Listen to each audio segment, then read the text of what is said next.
नमस्कार, बहुत स्वागत है आपका। मैं हूं आपके साथ सुमित शर्मा। बुलेटिन में हम सबसे पहले बात करेंगे मौसम की। मौसम विभाग ने अलर्ट जारी किया है 13 जिलों के लिए बारिश का। पेंड्रा, रोड, कोरबा, बिलासपुर, कबीरधाम में बारिश का अलर्ट है। राजनांदगांव, दुर्ग, रायपुर, बीजापुर के लिए भी अलर्ट जारी हुआ है। सुकमा और बस्तर के लिए भी चेतावनी जारी हुई है। तेज आंधी के साथ यहां पर बारिश की संभावना है। कल भी प्रदेश के कई जिलों में बारिश हो सकती है। तो छत्तीसगढ़ में मौसम विभाग ने कई जिलों में बारिश को लेकर अलर्ट जारी किया है। 13 जिलों के लिए यह अलर्ट जारी हुआ है मौसम विभाग की तरफ से, जिसमें पेंड्रा, रोड, कोरबा, बिलासपुर, कबीरधाम, राजनांदगांव, दुर्ग, रायपुर, बीजापुर, सुकमा, बस्तर के सभी जिलों के लिए चेतावनी यहां पर जारी हुई है। तेज आंधी के साथ इन जिलों में गरज चमक के साथ बारिश हो सकती है और कल भी प्रदेश के कई जिलों में बारिश हो सकती है।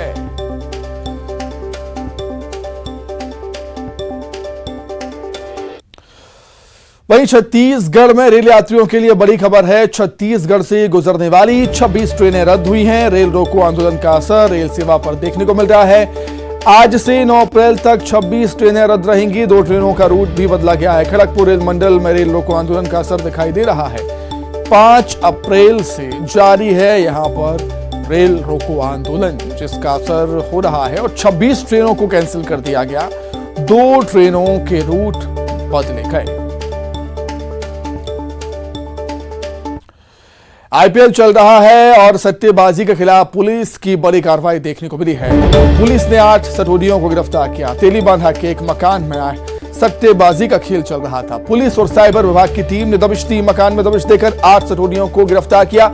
आरोपियों के पास से 15 मोबाइल, 13 एटीएम कार्ड बरामद हुए हैं। पुलिस ने करोड़ों की सट्टा पट्टी भी जब्त की।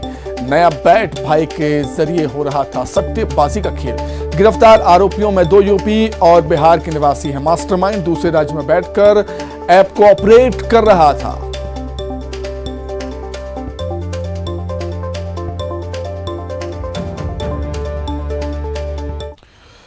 वहीं सूरजपुर में एक नर्सिंग होम में प्रसव के दौरान हुए जच्चा बच्चा की मौत के मामले ने तूल पकड़ दिया है। आज नवजात के शव को कब्र से निकालकर पोस्टमार्टम के लिए भेज दिया गया। पोस्टमार्टम रिपोर्ट आने के बाद पुलिस आगे की कार्रवाई करेगी। दरअसल एक दिन पहले रश्मि नर्सिंग होम में प्रसव के दौरान गर्भवती महिला और उसके नवजात शिशु की मौत हो गई थी, जिसको लेकर परिजन ने इलाज में लापरवाही का आरोप लगाया, शिकायत की, जिसके बाद राजस्व की टीम ने नर्सिंग होम को सील कर दिया था।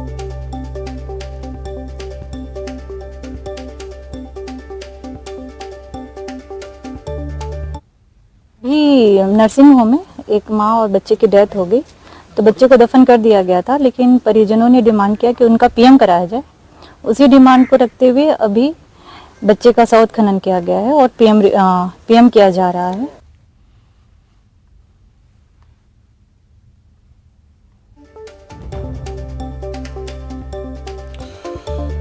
तो मृत नवजात के शव को कब्र से निकालकर पोस्टमार्टम उसका करवाया जा रहा है और पोस्टमार्टम रिपोर्ट आने के बाद ही पुलिस आगे की कार्रवाई करेगी। रश्मि नर्सिंग होम में जच्चा बच्चा की मौत हो जाने के बाद परिजन ने लापरवाही के आरोप लगाए थे, जिसके बाद प्रशासन एक्शन में आया और प्रशासन ने नर्सिंग होम को सील कर दिया था। अब नया अपडेट ये है इस मामले में कि नवजात बच्चे के शव को कब्र से बाहर निकाला गया है। पोस्टमार्टम के लिए उसके शव को भेजा गया है। पोस्टमार्टम उसका होगा। रिपोर्ट आने के बाद पुलिस आगे की कार्रवाई करेगी। पुलिस आगे अपने कदम बढ़ाएगी इस मामले में।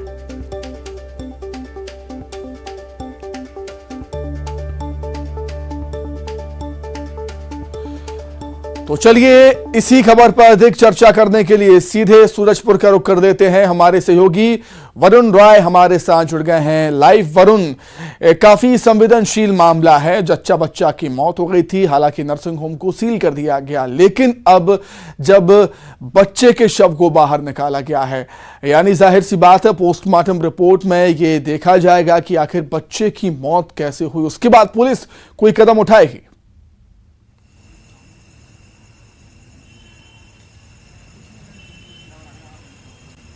जी देखिए, जिस तरह का पूरा माहौल ही 2 दिनों से हालात बने हुए हैं, क्योंकि जब प्रसव के दौरान जच्चा बच्चा दोनों की मौत हुई है और जो परिजनों का आरोप है कि जब जिला अस्पताल में गर्भवती महिला को ले जाया गया था तो जो नर्सिंग होम की संचालिका है वो खुद सेवा दे रही है जिला अस्पताल में, और उनके द्वारा इन्हें झांसा में लिया गया है कि आप निजी जो उनकी खुद की नर्सिंग होम है वहां ले जाएं और कम चार्ज में ही वहां सही तरीके से प्रसव होगा। ऐसी बातें जो सामने आई उसके बाद जब प्रसव के दौरान जच्चा बच्चा दोनों की मौत हो गई तो सबसे बड़ा सवाल यह है कि जब डॉक्टरों ने पुष्टि की कि बच्चा मृत पैदा हुआ था और उसे कुछ देर के घंटे के इलाज के बाद उसकी मां का भी देहांत हो गया, तो दोनों तरीके से जो परिजन है वो किसी तरह से भी इलाज से संतुष्ट नहीं थे और आरोप यही लगा रहे हैं कि पहले जो बच्चा है वो जिंदा रहा होगा और उसमें भी इलाज में कहीं लापरवाही बरती गई, जिसका नतीजा ये रहा कि बच्चे की मौत हुई या उसकी मां की भी मौत हो गई। ऐसे में अब जो परिजन है उन्होंने पोस्टमार्टम के लिए गुहार लगाया था और जिला प्रशासन एसडीएम के द्वारा आदेश देने के बाद फिर शव को कब्र से निकालकर फिलहाल पोस्टमार्टम किया गया है। अब बस इंतजार है तो बस पोस्टमार्टम रिपोर्ट की, जिसके आगे के बाद जांच की जाएगी और जिस तरह के दोष सिद्ध पाए जाएंगे या जांच में जो बातें भी सामने आएंगी उस आधार पे आगे की कार्रवाई करने के जिला प्रशासन या स्वास्थ्य विभाग या जो पुलिस की टीम है वो दावा कर रही है। जी बिल्कुल वरुण, इस मामले में अस्पताल प्रबंधन के अलग ही तर्क हैं, परिजन के अलग ही तर्क हैं, मामला काफी पेचीदा है, लेकिन अब जो सच सामने आएगा वो पोस्टमार्टम रिपोर्ट के आधार पर ही सच सामने आ सकता है कि आखिर नवजात बच्चे की मौत कैसे हुई थी। जब रिपोर्ट आएगी तो दूध का दूध पानी का पानी हो जाएगा। वरुण,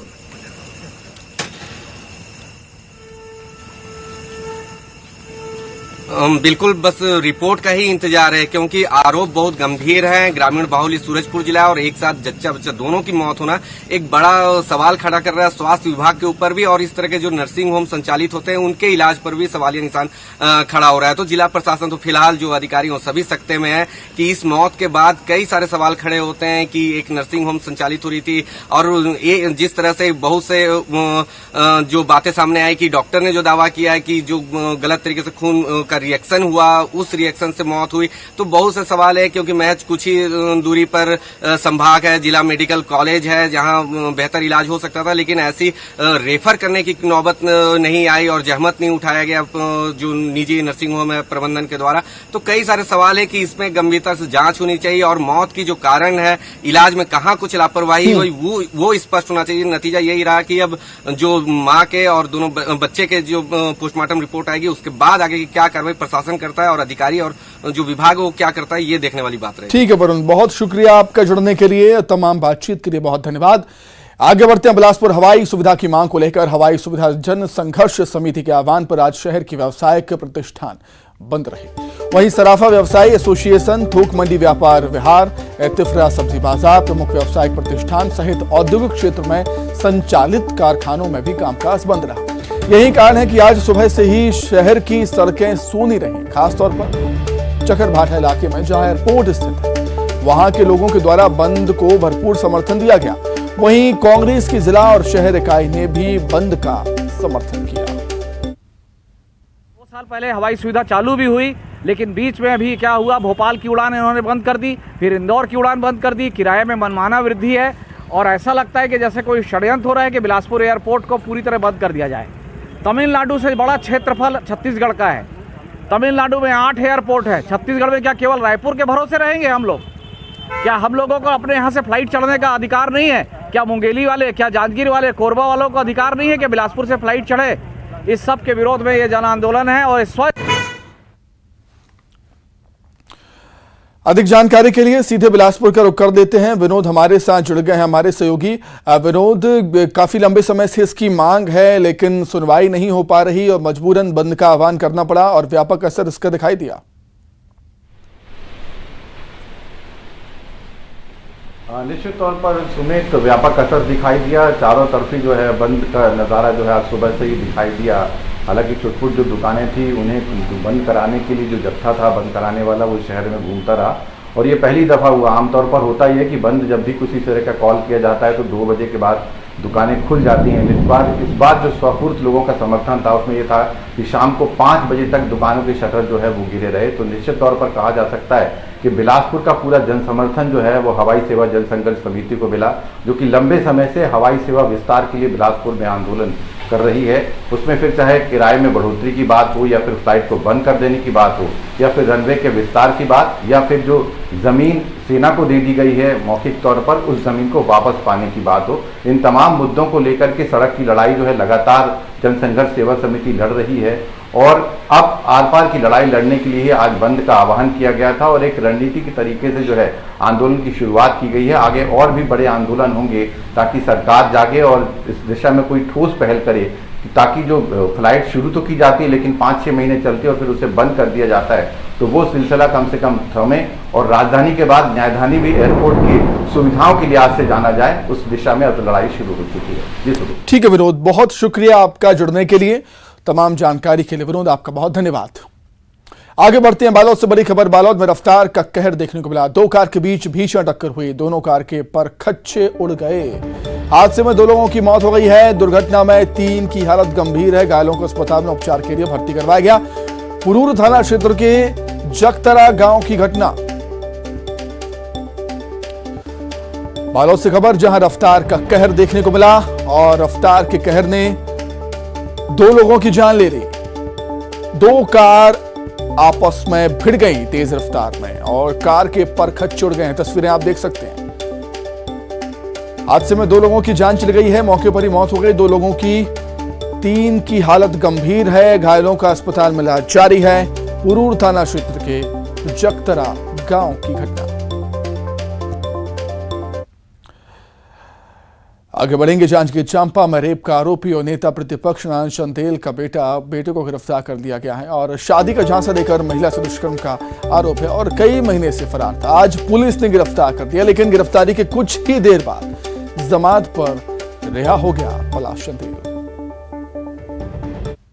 जांजगीर के अपराध क्रमांक 72/23 धारा 376, 313 IPC और अनुसूचित जाति जनजाति अत्याचार निवारण अधिनियम के मामले के आरोपी पलाश चंदेल की कल दिनांक 6 अप्रैल को शाम में विधिवत गिरफ्तारी की गई है और माननीय उच्च न्यायालय छत्तीसगढ़ के आदेशानुसार अंतरिम जमानत के शर्तों के अनुरूप 25,000 के बंध पत्र और सिक्योरिटी पर रिहा किया गया है।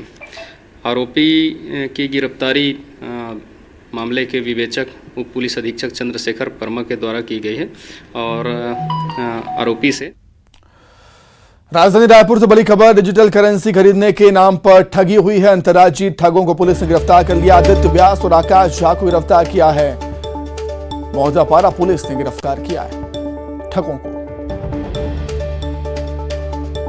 डिजिटल करेंसी खरीदने के नाम पर ठगी करते थे अंतर्राज्यीय ठगों को पुलिस ने हिरासत में लिया है। आदित्य व्यास और आकाश झा को पुलिस ने गिरफ्तार किया। मौजापारा पुलिस ने कार्रवाई की।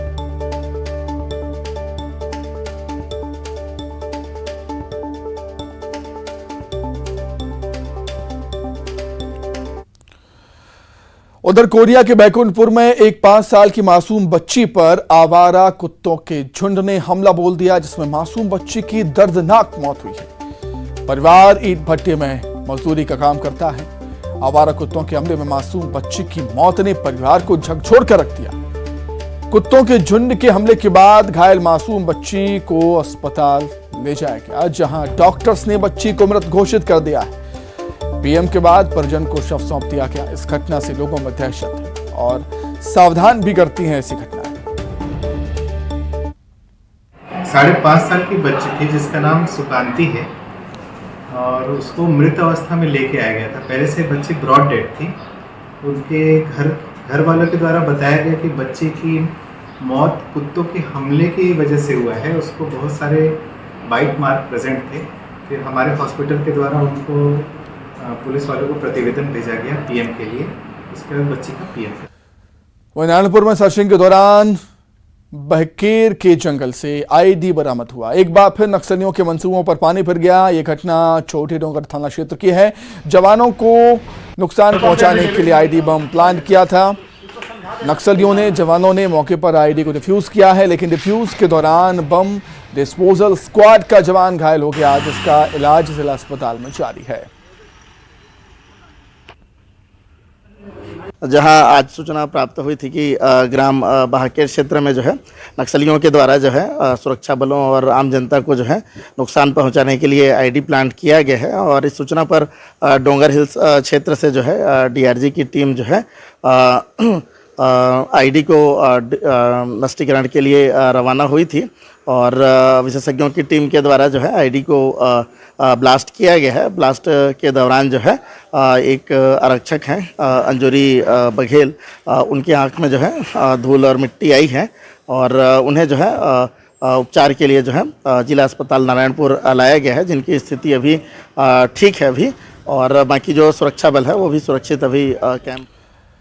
सुकमा से बड़ी खबर, जहां विस्फोटक के साथ 2 नक्सली गिरफ्तार हुए। 1 लाख के 2 इनामी नक्सली को गिरफ्तार किया गया है। कोकनारा क्षेत्र के कुन्ना के जंगलों से गिरफ्तार हुए हैं नक्सली।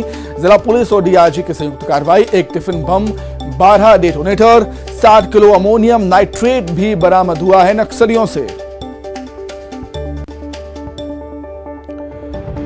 बड़ी खबर सुकमा से, जहां पर विस्फोटक के साथ 2 नक्सली गिरफ्तार हुए और उन पर 1 लाख रुपए का नाम भी था।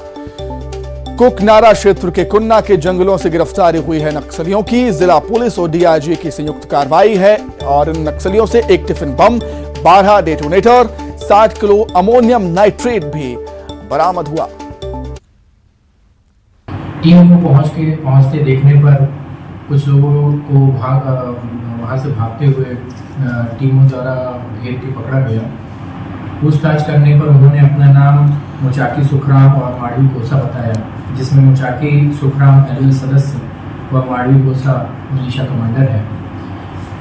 कड़ाई से पूछताछ करने पर इनकी निशानदेही से हमें 1 नग टिफिन बम, 8 से 10 किलो का, 12 नग इलेक्ट्रिक डेटोनेटर, 1 मल्टीमीटर, लगभग 60 kilogram ammonium nitrate, battery, electronic wire, switch, पटाखा, जूता।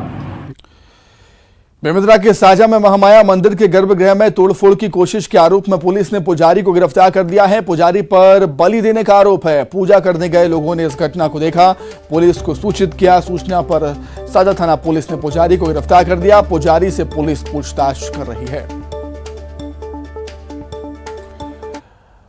कोरबा को प्रदूषण से मुक्ति दिलाने के लिए राजस्व मंत्री जयसिंह अग्रवाल ने मोर्चा संभाल लिया है। इसी कड़ी में राजस्व मंत्री जयसिंह अग्रवाल ने राखड़ डैम का निरीक्षण किया। सबसे पहले वे भारत एल्यूमिनियम कंपनी के बांध का निरीक्षण करने के लिए पहुंचे। बांध पर पहले से ही प्रशासनिक अधिकारी और बाल्को के अधिकारी मौजूद थे। जांच के दौरान राजस्व मंत्री ने पाया कि डैम अवैध कब्जे की जमीन में बना है, लिहाजा उन्होंने अपर कलेक्टर विजेंद्र पाटले को जांच के निर्देश दिए हैं। इसके साथ ही शहर अवैध रूप से राख को डंप को लेकर अधिकारियों को जमकर फटकार लगाई है। जिस प्रकार से पर्यावरण का दुरुपयोग लगातार यहाँ कर रहे हैं बाल्को के लोग, लैंको भी उसमें शामिल है, और एसी सेल की जो अभी हमने यहाँ पे जो देखा तो एसी सेल के अधिकारियों ने जो जानकारी दी तो हमने उनसे लिखित में मांग की है। उन्होंने बताया कि सेंट्रल गवर्नमेंट और स्टेट गवर्नमेंट का उनके पास परमिशन है, उस परमिशन के तहत वो यहाँ पे ओबी और राखड़ डलवा रहे हैं। तो उसमें जो राखड़ डल रही है तो जितना परमिशन उससे निर्धारित से कम मात्रा में डल रही है, तो हमने उनको निर्देश दिया है कि यहाँ आसपास के जो गांव है या कोरबा शहर है वहाँ इस ओबी और इस राखड़ के ढेर से उड़ के राखड़ न जाए, इस दिशा में तत्काल पहल करने को। सुकमा का जगरगुंडा इलाका कभी धुर नक्सल प्रभावित क्षेत्र माना जाता था, लेकिन जैसे ऐसे हालात सामान्य हो रहे हैं वैसे वैसे आम जन जीवन विकास की राह पर चल पड़ा है। तस्वीरें जगरगुंडा और चिंतलनार की हैं, जहां माध्यमिक शिक्षा मंडल ने फिर से परीक्षा केंद्र को शुरू कर दिया, जिससे छात्रों को काफी सहूलियत मिलनी शुरू हो गई। तो वहीं परीक्षा केंद्र शुरू होने से इस बार बोर्ड परीक्षाओं का भी सेंटर यहां बनाया गया है, जिससे छात्र दूसरे जिलों में परीक्षा देने जाने से बच गए हैं। इससे पहले छात्र परीक्षा देने के लिए यहां से 56 किलोमीटर दूर दोरनापाल जाया करते थे।